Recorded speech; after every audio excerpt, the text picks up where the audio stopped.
નમસ્કાર મિત્રો, આજે આપણે પદના ક્રમમાં સીઈટી પરીક્ષામાં એક પૂછાય છે દાખલો એની ચર્ચા કરીશું। જો બંને બાજુથી અલગ અલગ ક્રમ હોય, અહીંયા પહેલા આપણે જીતુ એક લાઈનમાં બેઠો છે તો એક લાઈન દોરશું।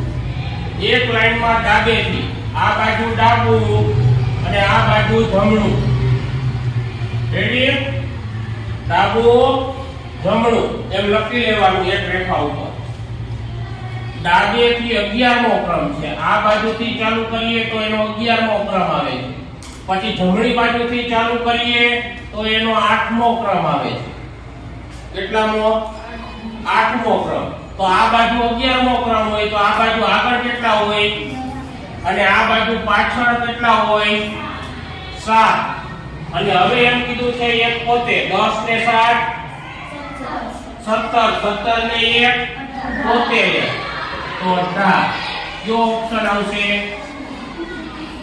સમજાઈ ગયું? અહીંયા સરખો ક્રમ આપ્યો તો બે બાજુ, પણ અહીંયા અલગ અલગ આપ્યું છે એટલે પહેલા એક રેખા દોરવાની, આ બાજુ ડાબું આ બાજુ જમણું।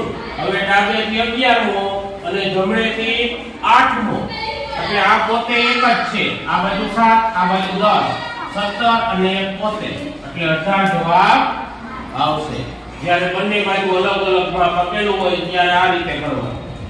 અસ્તુ, હાલો।